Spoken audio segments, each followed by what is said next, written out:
오늘은 요한계시록 10장입니다.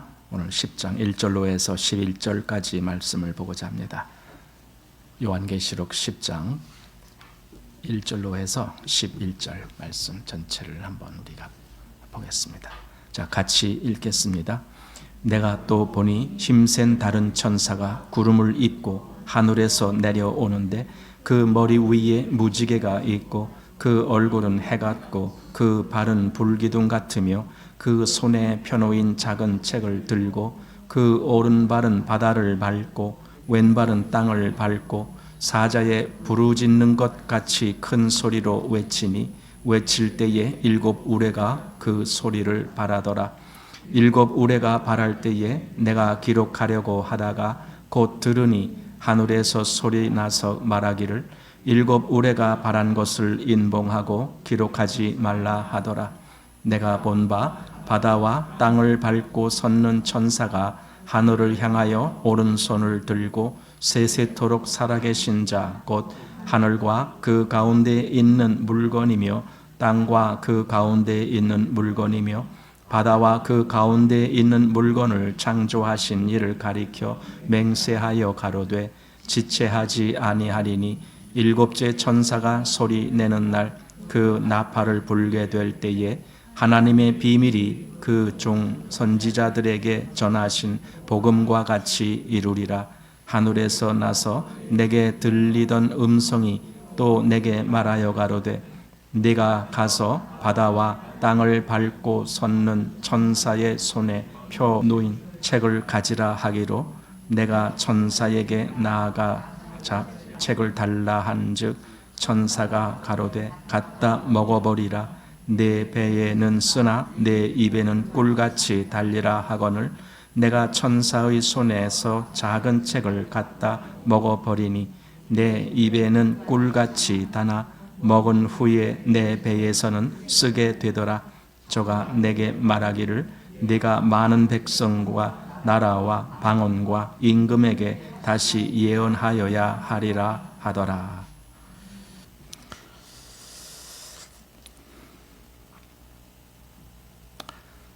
오늘 이제 요한계시록 10장인데 지금 일곱 나팔이 계속 순차적으로 부러지는 그런 역사 속에 이제 나팔 소리를 잠깐 멈추고 여섯째 천사의 여섯째 나팔까지 지금 9장에서 그렇게 불려졌는데 그리고 이제 나팔 소리 더 이상 이제 멈추고 제가 이제 요걸 그래서 뭔가 막간이라고 얘기했잖아요. 어떤 1막, 2막, 3막 이렇게 진행될 때에 그 1막과 2막이 하는데 1막이 끝나고 이제 2막이 시작되기 전에 그 사이에 뭔가 나타내는 것을 막간이라고 하거든요.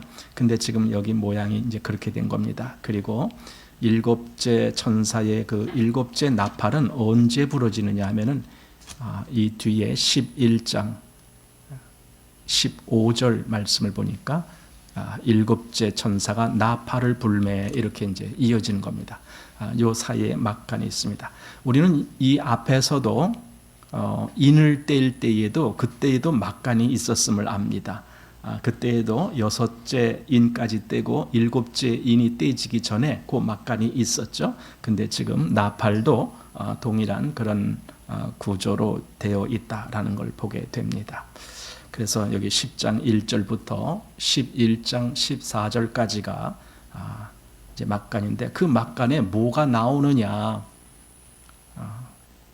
천사가 나옵니다. 근데 이 천사는 좀 특별한 천사입니다.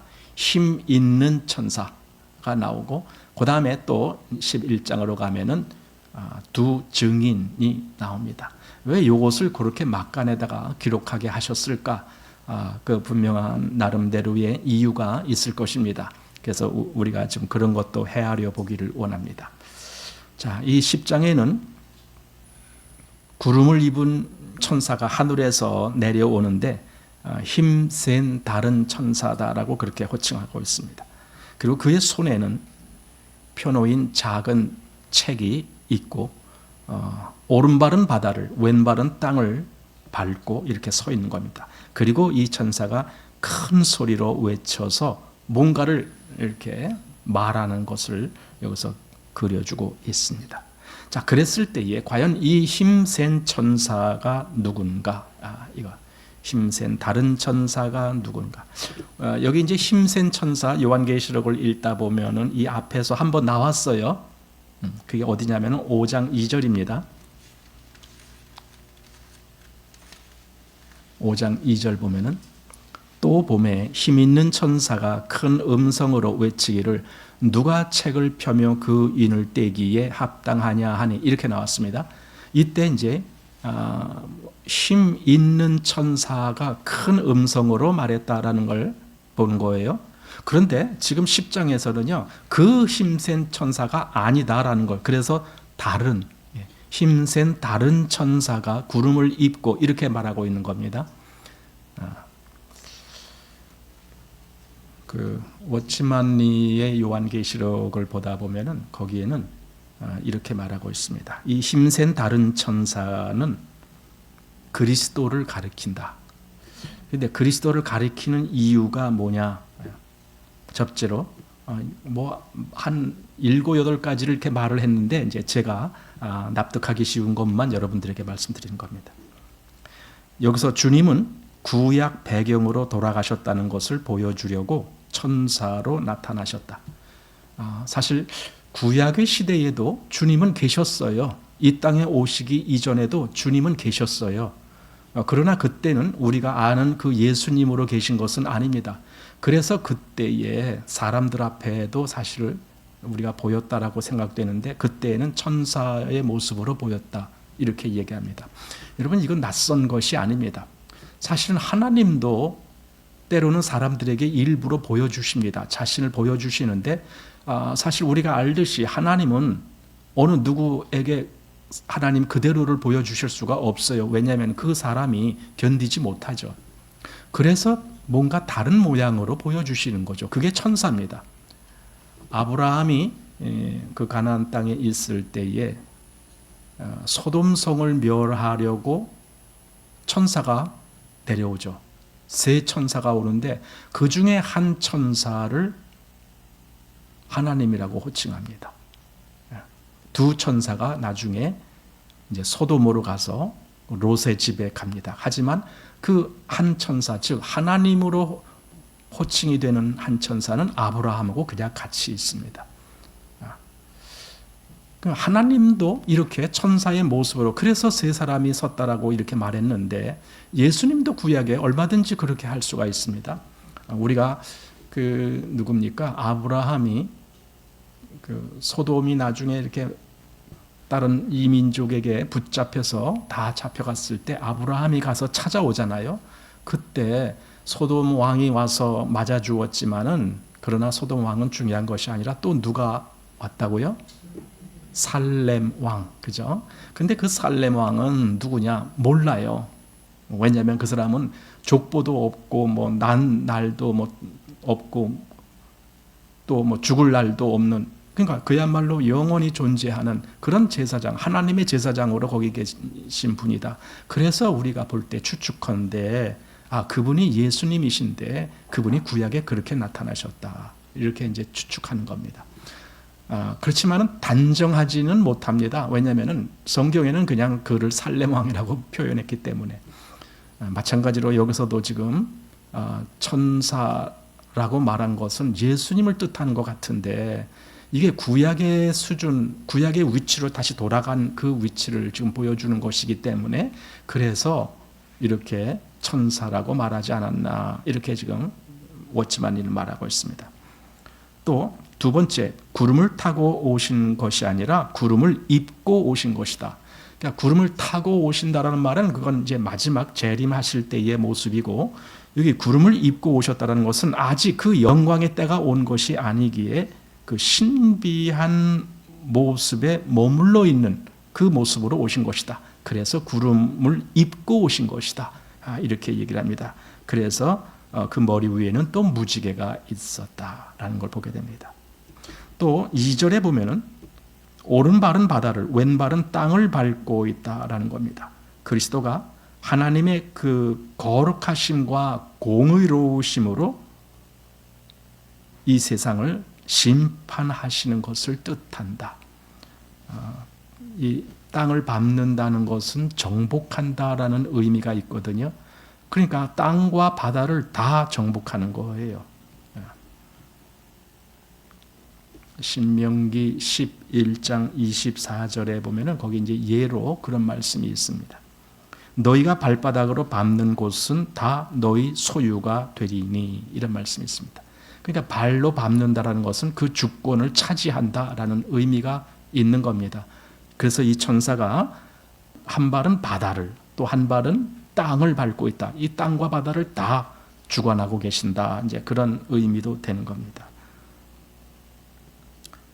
그래서 워치만리는 이 천사를 주님이시다 이렇게 말합니다. 그러나 분명한 것은 지금 성경에서 이 천사를 예수님이다 또는 어린 양이다 이렇게 말하지는 않아요. 그냥 힘센 다른 천사 이렇게 말하고 있습니다. 그래서 우리도 이거 예수님을 뜻하는 것 같지만 또 한편으로는 성경에서 힘센 다른 천사라고 말을 했으니 그냥 그렇게 우리도 받아들이는 거예요. 그리고 속으로 생각하기를 이분이 예수님 같다 이제 이렇게 생각하는 거죠. 성경을 너무 내가 다 아는 것처럼 확정적으로 말하는 것은 위험합니다.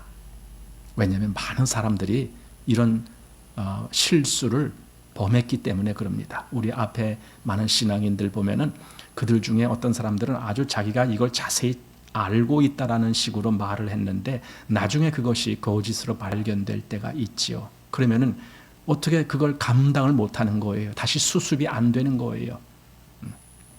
계속 그 길로 끝까지 간 사람들을 우리는 이단이라고 말합니다. 이단자들이 그렇습니다. 그래서 우리는 성경의 그 한계를 굳이 넘어갈 필요가 없는 거예요. 성경에서 이렇게 말했으면 그냥 우리도 그렇게 받는 것이 좋습니다. 조금 있다가 이 뒤에 보다 보면 왜 그래야 되는지에 대한 이유가 또 나옵니다. 자, 그래서 이 구름을 입었다. 이 천사가, 구름은 바로 하나님의 영광이다. 그리고 하늘에서 내려왔다라는 말은 곧 하나님으로부터 오셨다라는 의미가 됩니다. 무지개는요, 이 앞에서 하나님의 보좌를 말씀할 때 그 보좌에 무지개가 둘렀다. 우리 4장 3절 보면은 보좌에 앉으신 하나님의 그 모양이 나오는데 거기에 무지개가 나옵니다. 하나님이 계신 곳을 표현하는 것이 무지개였습니다. 그런데 지금 이 천사 위에도 무지개가 있습니다. 즉 이도 하나님과 동급의 위치에 있는 분이다. 이렇게 우리가 생각할 수가 있습니다. 그 다음에 그 얼굴은 해 같고 이렇게 말합니다. 해같이 아주 강한 빛을 발산한다라는 거죠. 감히 눈부셔서 보지 못할 정도로 그렇게 강한 빛을 발하는 것이 해 같다. 이건 아주 영화롭고 권세 있는 모습을 보여주는 겁니다. 또 그 발은 불기둥 같다라는 말씀이 있습니다. 불기둥, 그 어느 곳에는 그 빛난 주석 같다 이렇게도 기록되어 있잖아요. 불기둥, 무시무시하겠죠. 불기둥이 직접 눈앞에 이렇게 보인다라면은 불기둥 같다. 굉장히 힘이 있는 모습이고 이것은 심판주로서의 위치를 나타내주고 있는 모습이다라고 보여줍니다. 이 모습이 이렇게 해 같고 불기둥 같은 이 모습이 1장에 가보면은 우리가 그 모습을 보았던 것을 아마 알게 될 겁니다. 자, 1장 15절 말씀 보십시오. 여기 누가 나오냐 하면은 13절부터 그 말씀이 나오는데 촛대 사이에 인자 같은 이가 이렇게 나오잖아요. 그 인자 같은 이가 모양이 어떠냐 했을 때 15절 그의 발은 풀무에 단련한 빛난 주석 같고 이거죠. 그러니까 여기서는 지금 불기둥 같은 그 표현이나 그 풀무에 단련한 빛난 주석이나 그 똑같은 것을 그렇게 다르게 표현했다라고 보게 되는 겁니다. 그래서 또 그의 음성은 많은 물소리와 같으며 그 소리도 여기서 얼마나 그 우렁찬 힘센 소리를 냈습니까? 또 그 오른손에 7별이 있고 그 입에서 좌우에 날선검이 나오고 그리고 그 얼굴은 해가 힘있게 비추는 것 같더라. 얼굴이 정말 해처럼 그렇게 강한 빛을 발하고 있다. 그분이 여기서는 인자 같은 이가 그랬다. 여기서도 그렇게 표현했습니다. 사실은 그게 주님이시죠. 주님을 그렇게 표현한 겁니다. 그러니 여기 10장에 와서 이 힘센 다른 천사가 바로 그 주님이실 것이다. 이제 이렇게 우리가 추측하면서 생각할 수가 있습니다. 자, 2절 말씀. 그 손에 펴놓인 작은 책을 들고 그 오른발은 바다를 밟고 왼발은 땅을 밟고 이렇게 되어 있습니다. 그 손에 펴놓인 작은 책을 들고, 아마 작은 책이라고 하니까 이 앞에서 그 보좌에 앉으신 이의 손에서 그 책을 받으신 어린 양 이렇게 나오잖아요. 근데 과연 그 책과 이 책이 똑같은 책이냐 아니냐, 이거 가지고 많은 사람들이 이렇게 다른 말들을 하고 있더라고요. 근데 일단 우리는 작은 책은 작은 책이다. 그러니까 앞에서는 작은 책이라고 말하지 않았지만은 여기서는 작은 책이다라고 말했으면 뭔가 분량이 작다라는 의미가 있겠죠. 어떤 면에서는 내용은 같은 내용이 있을 수 있습니다. 그러나 분량은 적은 분량이 있을 것이다. 그럼 왜 그렇게 적은 분량이 있을 것이냐? 나중에 그걸 누가 받아 먹느냐 하면은 요한이 그걸 받아서 먹어요. 즉 요한이 감당할 만한 분량, 그 정도니까 작은 책이다. 이렇게 얘기했겠다. 나는 그렇게 생각하는 겁니다. 그러나 그 속의 의미는 이미 큰 책에 있는 그 내용이 그대로 그 내용 중에 어느 부분은 제외됐을지 모르지만은 어느 부분은 기록됐겠죠. 그래서 작은 책으로 나왔겠죠. 3절 말씀입니다. 사자의 부르짖는 것 같이 큰 소리로 외칠 때에 7 우레가 그 소리를 발하더라. 하필 또 사자의 울음소리라고 했을까? 그 5장 5절 보면은 유대 지파의 사자 이런 표현이 있어요. 예수님을 표현할 때 그렇게 말하는 거예요. 그 어린 양을 유대 지파의 사자. 거기서 사자는 큰 짐승의 사자를 이야기하는 겁니다. 여기서도 마찬가지입니다. 사자의 부르짖는 것 같이 큰 소리로 외치니 이렇게. 그러니까 이것이 정말 예수님이구나. 이렇게 우리가 이제 생각하는 겁니다. 하지만 여기서 표현은 그래도 힘센 다른 천사 이렇게 표현했다는 걸 우리가 또 주의해야 됩니다. 예수님의 모양이 다 드러나고 있지만 그래도 우리는 성경에서 말하고 있는 선을 함부로 넘어가지 말자라는 겁니다. 가끔 그런 사람들이 있어요. 마음대로 넘어가는 사람들이 있는데 성경에서 그냥 이렇게 표현했으면 우리도 그냥 그렇게 받아들이면 되는 겁니다. 그 이상을 넘어갈 필요가 없습니다. 그래서 이것은 그리스도일 수도 있다. 그리스도이신가 보다. 그렇게 생각하면서 그냥 넘어가는 겁니다. 자, 왜 10장을 막간에 기록된 말씀이다라고 표현하느냐?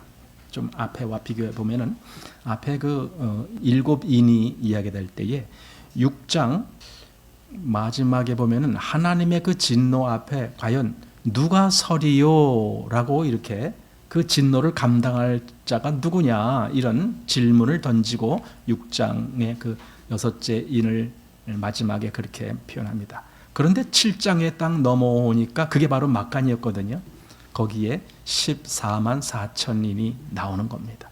그리고 그 14만 4천인을 그 뒤로 조금 지나가다 보면은 또 어떻게 표현했느냐면은 아무라도 능히 셀 수 없는 큰 무리가 보좌 앞과 어린 양 앞에서 큰 소리로 찬양한다라는 모습이 보입니다.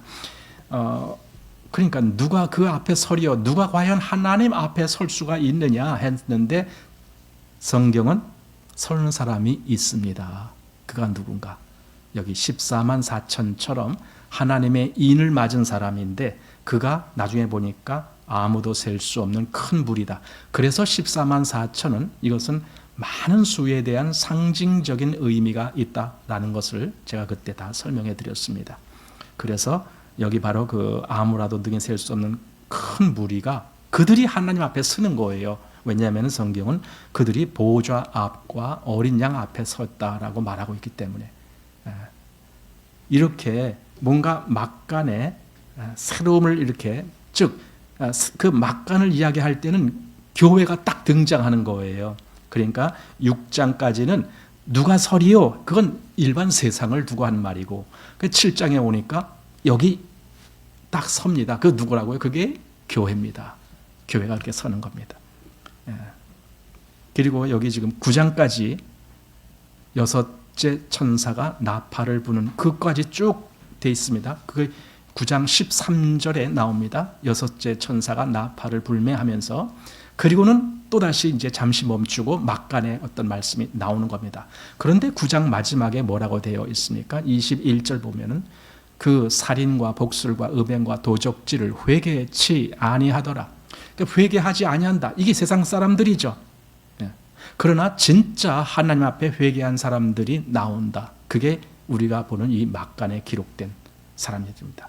10장에서는 그 대표자가 요한 자신입니다. 그가 하나님의 사람으로 등장하고 그래서 하나님의 말씀을 받아 먹는 거고 그리고 가서 또 그 말씀을 증거하는 그 일을 하고 그 다음에 11장으로 나가면 두 증인이 나옵니다.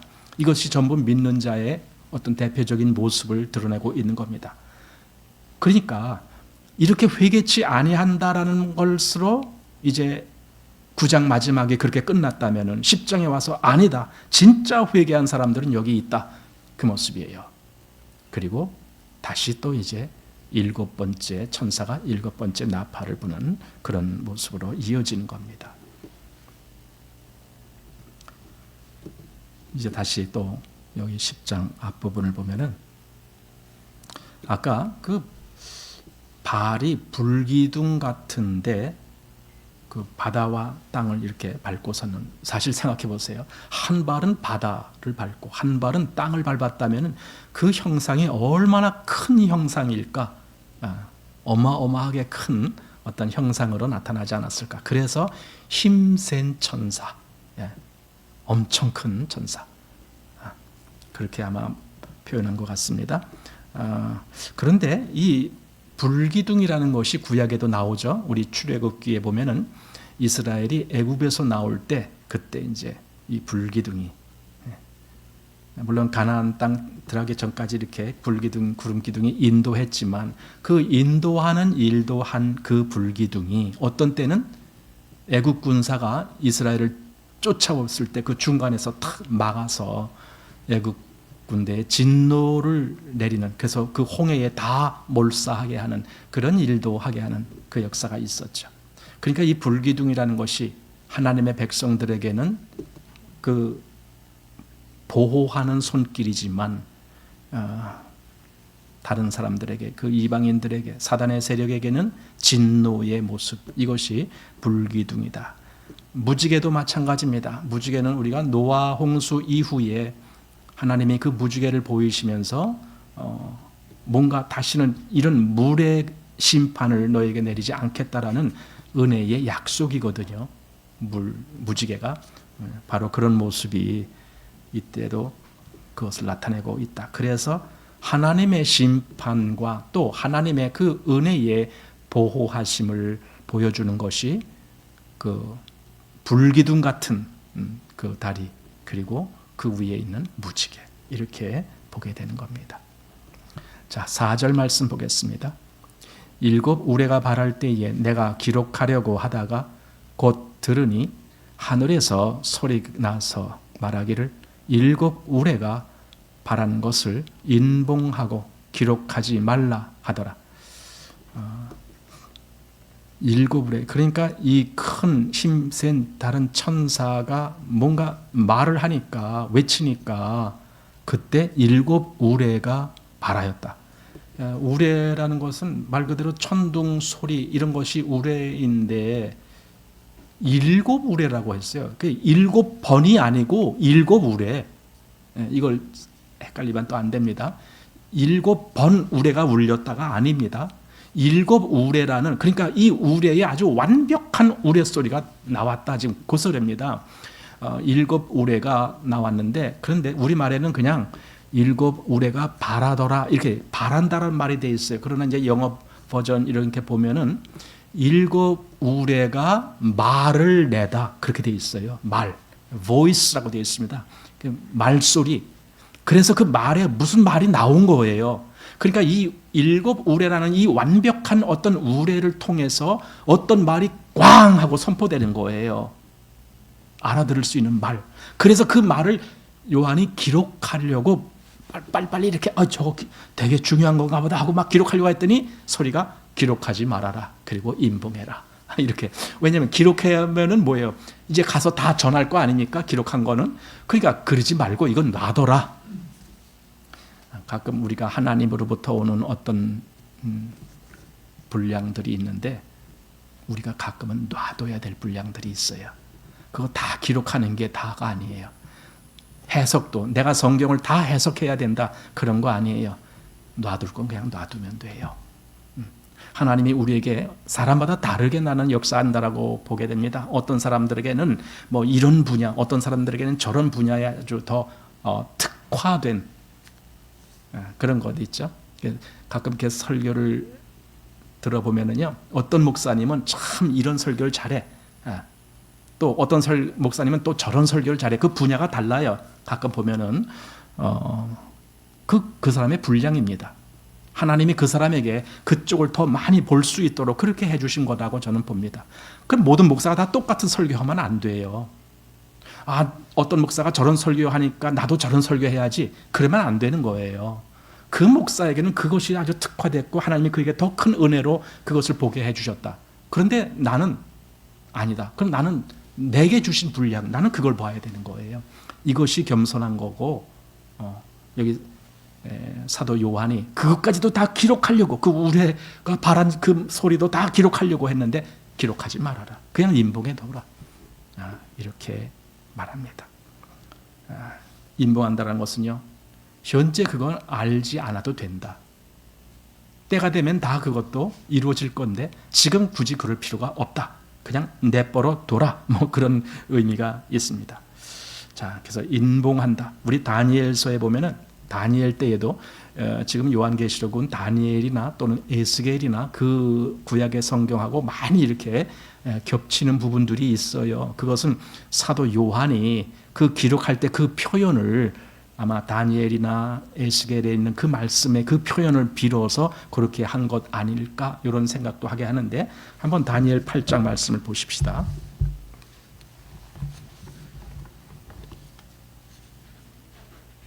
다니엘 8장 말씀입니다. 자, 여기 26절 말씀 보면은 이렇게 되어 있습니다. 이미 말한 바 주야에 대한 이상이 확실하니 너는 그 이상을 간수하라. 이는 여러 날 후의 일임이니라. 여기 간수하라. 그 다 펼치지 말아라. 이제 그런 거예요. 그냥 간수하고 있어라. 뭐 그런 의미가 되는 겁니다. 또 여기 12장 9절 말씀도 보십시오. 다니엘 12장 9절입니다.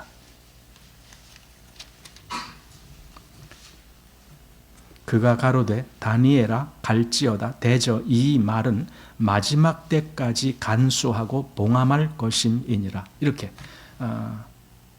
하나님의 말씀은 무조건 내가 다 그걸 다 꺼내서 다 공개하는 것, 그것이 내 목적이 아닙니다. 때때로 하나님이 우리에게 허락한 역량, 그겁니다. 그거 내가 감당해야 될 부분이고 그 외에는 그냥 놔두는 것이 좋습니다. 자, 그런 의미에서 지금 사도 요한에게도 그냥 그거 인봉하라, 봉인하고 그거 그냥 기록하지 말아라, 지금 그렇게 말을 했습니다. 자, 이제 5절 말씀을 보겠습니다. 내가 본 바 바다와 땅을 밟고 섰는 천사가 하늘을 향하여 오른손을 들고 세세토록 살아계신 자 곧 하늘과 그 가운데 있는 물건이며 땅과 그 가운데 있는 물건이며 바다와 그 가운데 있는 물건을 창조하신 이를 가리켜 맹세하여 가로되 지체하지 아니하리니. 예, 이렇게 되어 있습니다. 지금 이걸 같이 본 겁니다. 5절, 6절 여기를 이렇게 한꺼번에 보아야 좋습니다. 땅과 바다를 밟고 섰는 그 천사, 즉 힘센 다른 천사라고 아까 호칭된 그 천사가 뭘 하느냐면은 하늘을 향하여 오른손을 들고, 하늘을 향하여 오른손을 들어요. 이게 이제 그 당시에 무슨 모습이냐 하면은요, 맹세할 때 하늘을 향하여 손을 든단 말은 난 하나님의 이름으로 맹세하는 거야. 하나님 앞에서 맹세하는 거야. 그런 의미가 있어요. 그래서 여기 지금 기록된 것처럼 하늘을 향하여 오른손을 들고 세세토록 살아계신 자 곧 하면서 하나님을 이제 표현하는데, 이렇게 하늘과 그 가운데 있는 모든 물건, 또 땅과 그 가운데 있는 모든 물건, 또 바다와 그 가운데 있는 모든 물건을 창조하신 이를 가리켜 맹세하여 가로되, 이렇게 되어 있는 겁니다. 그러니까 하나님의 이름으로 맹세한다라는 의미가 되는 겁니다. 그만큼 이 일은 반드시 이루어지는 일이다, 그런 뜻입니다. 사실 우리는 그 산상수훈에 보면은 너희는 도무지 맹세하지 말라, 이런 말씀이 있죠. 뭐 땅으로도 말고 뭐 하늘로도 말고 뭐 이렇게 맹세하지 말라. 그것은 우리의 입장에서 우리는 아무것도 맹세할 만한 그런 위치에 있지 못하기 때문에 그냥 옳은 것은 옳다, 아닌 것은 아니다, 그거 외에는 맹세해서 뭘 이렇게 내가 하겠다 저렇게 하겠다라는 식으로 하는 것은 다 그건 우리의 범위를 넘어가는 거다. 그러니 너희는 도무지 맹세하지 말라. 그런데 여기 이 힘센 다른 천사는 그걸 맹세하는 거예요. 그것도 하나님의 이름으로 이 온 세계를 창조하신 창조주 하나님의 이름으로 맹세를 하는 겁니다. 맹세의 내용이 무엇일까? 무엇을 맹세했을까? 그게 7절입니다. 말하자면은 일곱째 나팔에 대한 맹세입니다. 일곱째 나팔이 반드시 이렇게 울려 퍼질 것이다. 여러분, 일곱째, 우리 인으로 따질 때에도 일곱째 인, 그리고 나팔도 일곱째 나팔, 그리고 이제 요 뒤에 또 나올 대접도 일곱째 대접. 이 일곱째라는 즉 마지막에 이것은 뭘 뜻하느냐? 끝이다는 거예요. 이제 그것이 그렇게 되면 이 세상 끝나는 거야. 끝나는 거야. 그래서 사실 일곱 인 할 때 그 일곱 인, 일곱째 인도 끝을 얘기하는 거예요. 근데 그 표현이 이미 여섯 번째 인 때 그 다 나와 버렸어요. 그리고 일곱째 인은 이제 일곱 나팔로 연결되는 그 다리 역할을 했던 거예요. 그래서 이제 일곱 나팔이 나오는 거예요.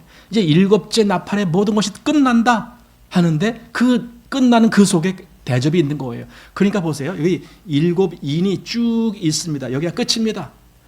그러면 여기부터 일곱 나팔이 가는 것이 아니라 이 일곱째 인은 바로 여기서 그냥 다 나팔이 또 이렇게 오는 거고, 또 여기서 그대로 대접이 오는 겁니다. 그래서 이 일곱 끝은 다 똑같습니다. 일곱 인이나 일곱 나팔이나 일곱 대접이나 그 끝은 끝입니다. 그냥. 그러니까 그걸 선포하는 거예요. 이 세상에 끝이 온다. 마지막이 온다. 왜? 그 일곱째 나팔이 울릴 때 그런 일이 있을 것이다. 이렇게 말하는 겁니다. 그래서 여기 7절 말씀을 보면은 일곱째 천사가 소리내는 날 그 나팔을 불게 될 때에 하나님의 비밀이 그 종 선지자들에게 전하신 복음과 같이 이루리라. 제가 지난번에도 말씀드렸지만 복음은요, 어떤 사람들에게는 그를 구원하는 은혜의 말씀이지만 어떤 사람들에게는 심판을 선포하는 공의가 나타난 것이 복음입니다. 그러니까 복음은 그저 다 좋은 얘기 그거 아닙니다. 어떤 사람에게는 참 좋은 얘기예요. 좋은 소식입니다. 그러나 어떤 사람들에게는 심판의 소식이 됩니다. 예수님도 그렇잖아요. 예수님 말미암아 정말 그를 믿고 구원받는 사람이 있지만은 그 예수님 때문에 오히려 넘어지고 오히려 뭐 어떻게 된다 이런 기록들이 있는 걸 보게 됩니다. 나로 인하여 실족치 아니하는 자는 복이 있도다 이렇게 말씀한 것처럼 실족하는 자가 있는 거예요. 복음도 마찬가지다. 그래서 그 복음과 같이 이루리라. 여기 이루리라는 말은 구원할 자는 구원하지만 심판받을 자는 다 심판받는다. 지금 그 뜻이에요. 그게 선포되는 거예요.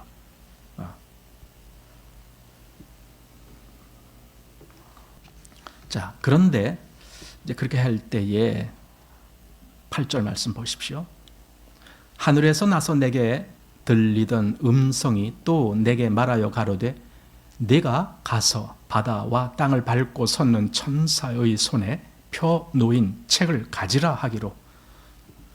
요한 보고 너가 저 책 가져와라 이거예요. 그래서 그 다음에 보니까 내가 천사에게 나아가 그 작은 책을 달라고 했 거죠. 그랬더니 천사가 줬어요. 그리고는 갖다 먹어버리라. 그냥 먹어라가 아니고 먹어버려라. 먹어버리라. 그래서 그 다음에 요한이 먹은 것이 아니고 먹어버렸어요. 그 뒤에 그렇게 나와요. 먹어버린다라는 말은 아예 그냥 남김없이 다 먹었다 그런 뜻이겠죠. 완전히 싹 먹어버렸다 뭐 그런 뜻이잖아요. 자, 그래서 다시 9절에 내가 천사에게 나아가 작은 책을 달라 한즉 천사가 가로되 갖다 먹어버리라. 네 배에서는 쓰나 네 입에서는 꿀같이 달리라 하거늘. 책을 먹는다. 사실 이때의 책은 두루마리인데 조그만 책도 아니고 여기 작은 책이라고 그래도 그게 두루마리니까 얼마나 크겠습니까? 근데 그걸 먹어요? 제가 지난번에도 그 말씀 드린 것 같은데 이건 실제적인 어떤 물질적인 그런 의미에서 해석을 하면 안 된다라는 겁니다. 두루마리는 뭐냐? 두루마리는 한마디로 하나님의 말씀이에요. 그 말씀을 먹으라는 거예요. 말씀을. 그리스도인들은 말씀을 먹은 자들이에요. 말씀을 받은 자들이니까 그런 의미에서 이때 요한이 그 말씀을 먹는 거예요. 자, 그 부분에 대해서 또 한번 생각해 봅시다.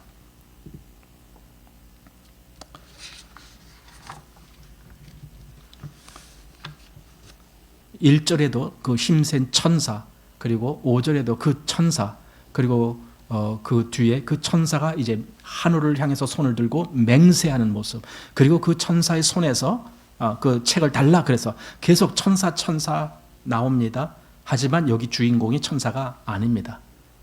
사실 여기 가장 핵심적인 주제에 대한 말씀은 책입니다. 책. 그 책. 그것 때문에 지금 이런 일이 벌어진 겁니다. 그 책 때문에.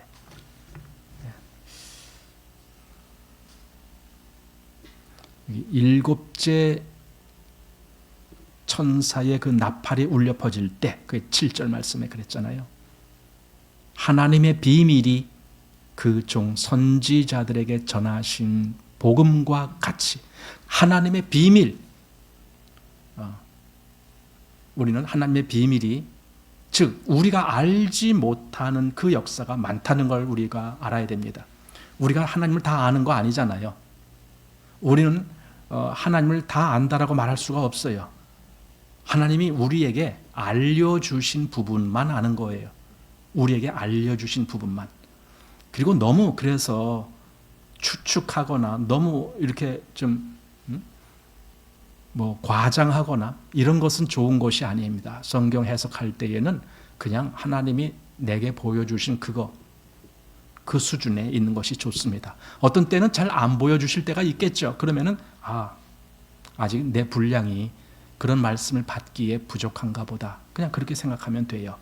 내가 더 많은 하나님의 이 비밀인 말씀을 더 받기 위해서 내가 더 하나님 앞에 어떻게 해야 될까? 이런 걸 생각하면 돼요. 그렇지만 남들 흉내낸다고 무조건 이렇게 많은 것을 아는 척하면은 좋지 않습니다.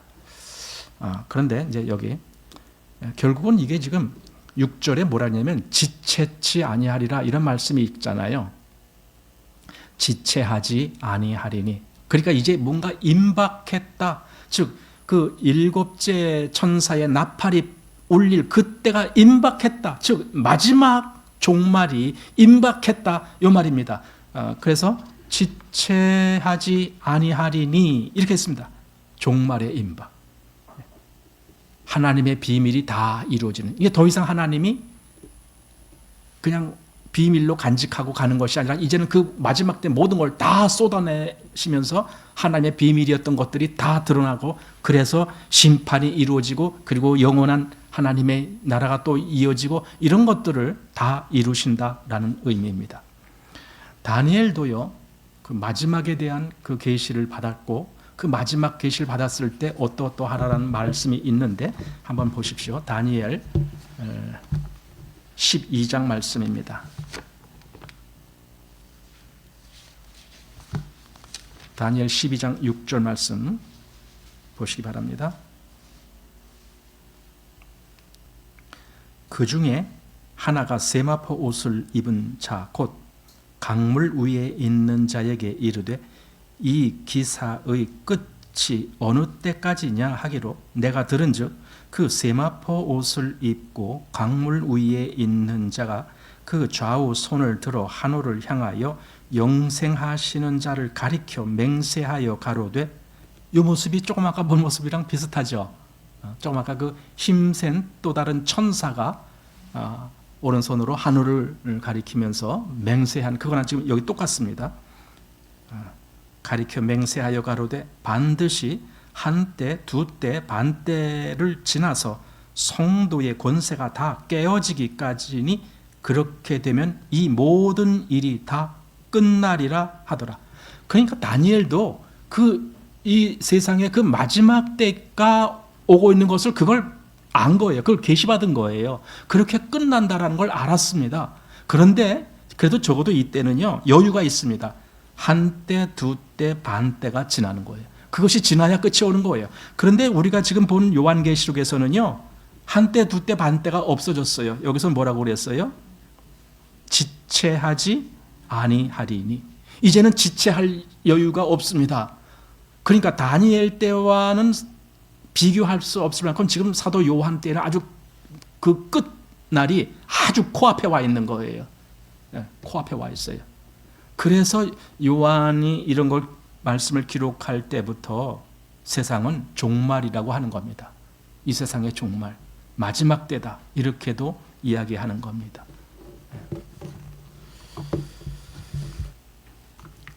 하나님의 비밀이 이루어지는 그날, 책을 갖다가 먹으라 했을 때 그 책은 당연히 하나님의 말씀이 기록된 책이고 그 내용에는 여기 복음이 기록되어 있을 겁니다. 근데 그 복음은요 우리를 구원하신다는 말씀도 있지만 심판하신다는 말씀도 같이 있는 복음입니다. 복음은 그냥 우리를 구원한다는 말만 있는 게 복음이 아닙니다. 고린도전서 1장 말씀에 우리 잘 아는 말씀, 십자가의 도가, 십자가의 도란 말이 복음이란 말이잖아요. 십자가의 도가 멸망하는 자들에게는 미련한 것이요 구원을 얻는 우리에게는 하나님의 능력이라. 그냥 십자가의 도, 즉 복음 그 하나가 어떤 사람에게는, 즉 멸망하는 사람에게는 그것이 미련하게 작용하는 거예요. 그러나 구원을 얻는 우리에게는 하나님의 능력으로 작용하는 겁니다. 복음은 이 둘을 다 포함하고 있습니다. 그래서 책을 먹는다, 바로 그 말씀, 그걸 먹는 거예요. 그런데 여기서 그걸 책을 먹는 이유가 좀 특별합니다. 그냥 먹으라라고 한 것이 아닙니다. 9절 말씀 보십시오. 내가 천사에게 나아가 작은 책을 달라 한즉 천사가 가로되 갖다 먹어버리라. 네 배에서는 쓰나 네 입에는 꿀같이 달리라. 여기서 이제 왜 입에서는 단데 배에서는 쓰냐 이거죠. 그래서 실제로 요한이 먹으니까 진짜 그랬어요. 10절 내가 천사의 손에서 작은 책을 갖다 먹어버리니 내 입에는 꿀같이 다나 먹은 후에 내 배에서는 쓰게 되더라. 입에선 단데 배에서는 쓰다. 이게 무슨 말일까? 내가 하나님의 말씀을 내가 받을 때 입이라는 것은 처음 이제 나에게 들어오는 거 아닙니까? 그때는 그 말씀이 그렇게 달았는데 왜 뱃속에 들어간 다음에는 그것이 쓰게 됐느냐? 이제 이 말씀 지난번에도 제가 잠깐 말씀드린 적이 있는데 이걸 이제 몇 가지 형태로 우리가 보게 됩니다. 하나는 지난번에 말씀드린 내용은 제가 그거였죠. 우리가 복음을 처음에 받을 때에는 얼마나 그 말씀이 달게 보여졌느냐 이거죠. 달고 오묘한 그 말씀, 이렇게 찬송가를 부를 정도로 내 입에 꿀송이보다 더하니다 하면서 그렇게 아주 처음 이 말씀을 내가 깨닫고 그 말씀을 내가 믿어서 하나님께 받을 때는 그 말씀이 그렇게 달았는데, 이제 그 말씀이 나로 하여금 그리스도인의 삶을 살도록 그렇게 자꾸 이끌어가잖아요. 말씀이 나를 이끌어가거든요. 그런데 그 그리스도인의 삶을 산다는 것은 결코 외형적으로는 달콤한 삶이 아니에요. 많은 자기 희생이 따라야 돼요. 자기 포기가 따라야 돼요. 그러니 이게 달다라고 말할 수가 없어요. 쓴 거예요. 이건 이제 개인의 신앙으로 볼 때 그런 거예요. 그 다음에 좀 더 넓게 해석을 하면은, 내 입에서는 이렇게 꿀과 같은데, 즉 하나님의 말씀을 내가 받을 때는, 여기서 그걸 먹는다라는 것은요, 그냥 그 말씀을 그냥 가져다가 이렇게 누구한테 준다 이 정도가 아니라, 말씀을 받을 때는 그걸 내가 다 깨닫고 감당할 만큼 그렇게 되는 거가 말씀을 받는 거예요.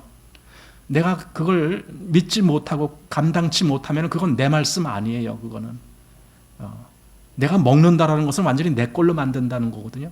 예수님도 그랬잖아요. 너희가 내 살을 먹고 내 피를 마시지 않으면, 그럼 그거 내 피를 먹고 내 살, 진짜 예수님 그럼 잡아먹으라는 소리예요? 그게 아니잖아요. 정말 예수님의 그 모든 뜻, 그 모든 교훈, 그 모든 의도가 내 거가 되게 하는 거죠. 완전히 그렇게 됐어야 주님의 제자가 된다라는 거죠. 마찬가지로 여기 지금 말씀을 먹는다라는 것은요, 그 말씀에 기록된 것을 내가 당연히 그걸 이해하고 납득하고 그걸 정말 마음에서 믿고 내 거로 삼은 다음에, 그 다음에 나는 그걸 전할 수가 있어요. 여기 전한단 말이 그 뒤에 나오거든요. 11절에 다시 예언하여야 하리라, 이게 전한단 말이에요. 다시 예언한단 말은 그 말씀을 선포한다 그 말이거든요. 내가 먼저 먹어야 그 말씀을 선포하게 되는 거예요. 많은 사람들은 이걸 안 하죠. 말씀이 먹은 것도 없는데 말씀을 전한다라고 그렇게 뭔가 하는데, 말씀 전하는 건 하나도 없고 이상한 것만 전하게 되는 거죠. 내가 먼저 그 말씀을 먹어야죠. 내 걸로 만들었어야죠. 그래야 그 말씀을 전할 때 그게 실제적으로 의미가 있게 되는 거죠. 자, 그런데 이제 입에서는 꿀과 같이 달다. 우리 에스겔서에 보면은 그 말씀을 보게 되는데, 우리 에스겔 한번 보겠습니다. 에스겔 선지자를 통해서 이 말씀을 어떻게 표현하고 있는지.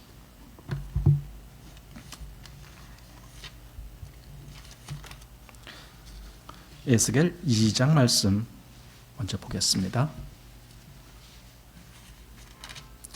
에스겔 2장 끝부분 한번 보겠습니다. 8절 말씀 보십시오. 인자야, 내가 내게 이른 말을 듣고 그 패역한 족속같이 패역하지 말고 내 입을 벌리고 내가 내게 주는 것을 어떻게 하여? 먹어라.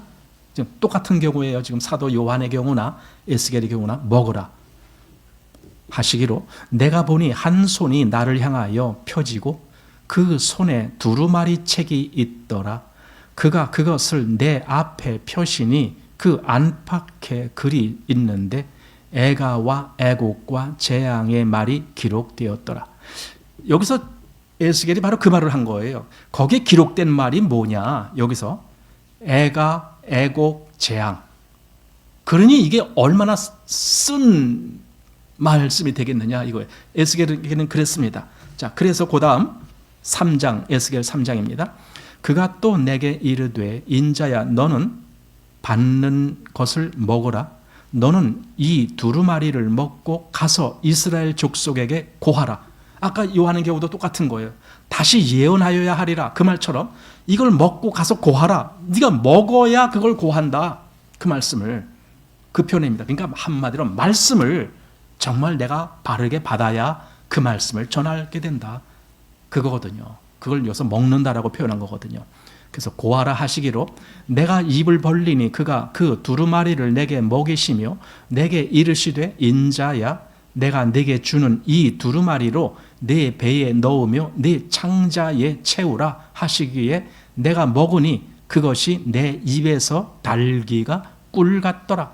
그냥 달기가 꿀 같은데, 아까 그 앞에 2장 그 10절에는 애가와 애곡과 재앙의 말이 거 기록되어 있다. 이렇게 하니까 정말 그때는 마음이 너무 아픈 거죠. 이게 쓴 거예요. 쓴 거.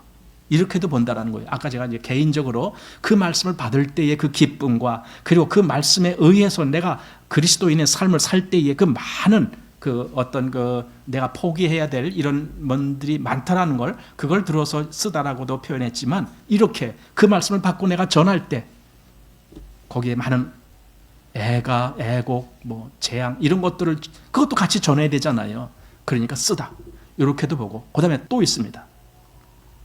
말씀을 받을 때는 달았어요. 그런데 내가 그걸 전하는데 그 내가 전하는 말씀을 받는 그 사람들 보니까 하나같이 마음이 완악해. 말씀을 듣질 않아요. 말씀에 수그리질 않아요. 그러면은요 그 전하는 사람 마음이 그게 괴로운 거잖아요. 내가 이렇게 말씀을 전하는데도 저 사람들이 이 말씀을 받질 아니하니 이걸 어찌할꼬 하면서 가슴을 치게 되잖아요. 그게 쓴 거예요. 그 완악한 모습을 보고 마음이 쓰게 되는 거죠. 사도 요한한테 그 책을 먹으라, 즉 말씀을 네가 받아라 그 뜻인데 그렇게 하고 사도 요한이 그대로 가서 먹었는데 입에서는 꿀같이 달았어요. 자, 그랬을 때에 여기 11절 마지막에 다시 말합니다. 저가 내게 말하기를 네가 많은 백성과 나라와 방언과 임금에게 다시 예언하여야 하리라 하더라. 보세요. 많은 백성, 나라, 방언, 임금 그게 뭡니까? 이 세상 전체를 이야기하는 거예요. 그러니까 우리는요 복음을 받았으면 그 복음을 어디까지 전하라고 돼 있어요? 땅끝까지. 땅끝까지. 그렇게 하라라는 거예요. 그러니 여기 요한은요 사실 모든 그리스도인의 대표자로 지금 여기 나온 거예요. 모든 그리스도인은 이 운명에 처한 거예요. 말씀을 너 받았지 않느냐? 너 말씀을 먹었지 않느냐? 그러면 그 말씀을 이제 전해라. 다시 예언하라. 이 예언이란 말이 하나님의 말씀을 다시 나타내고 전한다 그 뜻이에요. 그렇게 하라라는 거예요. 그런데 누구한테 하느냐? 여기 보니까 많은 백성과 나라와 방언과 임금들에게 다시 예언한다. 이 앞에서 전했잖아요. 그러나 그것이 맥혀 들어가지가 않잖아요. 또 하라는 거예요. 우리가 가끔 누구한테 복음을 전했을 때에 그게 한 번에 맥혀 들어가지 않는다고 포기합니까? 또 해야 되잖아요. 또 기회에 있는 대로 또 다시 말씀을 전해야 되잖아요. 여러분 그런 걸 우리가 진짜 해야 되거든요. 이 마지막 때 사도 요한의 이 모습이 우리 그리스도인의 모습이기 때문에 그래요. 우리가 그래야 되는 거예요. 또 전하라고, 다시 가서 예언하라고요. 다시 하나님의 말씀을 증거하라고요. 이걸 하라고요. 그렇게 지금 말하는 겁니다. 그래서 요한이 그 모든 작은 책, 왜 작은 책이냐? 아까 말했죠. 요한이 감당해야 될 분량만큼의 책, 그거예요. 제가 보기엔 그래요. 그러니까 어떤 사람은 5장에서 나오는 그 보좌 위에 있던 그 책, 그거 똑같은 책이다. 또 어떤 사람은 아니다. 그거랑 전혀 다른 어떤 책이다. 이렇게 말하는데 저는요 그런 거예요. 그 책이 맞아. 그 책, 그 보좌에 계시던 그 책, 그 그리스도가 다 인을 뗀 그 책, 그것을 그리스도가 펼쳤는데 그래서 여기 지금 힘센 큰 천사, 그분이 바로 그리스도다. 그분의 손에 그 펴진 책이 있다. 그런데 문제는 작은 책이다. 왜? 이건 요한이 먹을 분량이니까. 주님이 감당하는 그 책, 그거 다 주님이 하는 그것만큼 요한이 하는 건 아니잖아요. 우리도 마찬가지입니다. 우리도 그 모든 책을 우리가 다 먹을 수는 없어요. 우리에게 주신 그 분량이 있습니다. 그것을 우리는 먹고 그것을 다른 사람 앞에 가서 예언한다. 그 말씀을 전한다. 선포한다. 에스겔도 그랬고 예레미야도 그랬고 그런 내용들, 다니엘도 그랬고 그런 모습들이 있습니다. 우리도 구약의 선지자의 모습 그리고 여기 신약의 바로 여기 요한의 모습, 말씀을 맡은 자들의 책임, 그걸 우리가 생각하게 되는 말씀입니다. 오늘 10장 이렇게 마치겠습니다.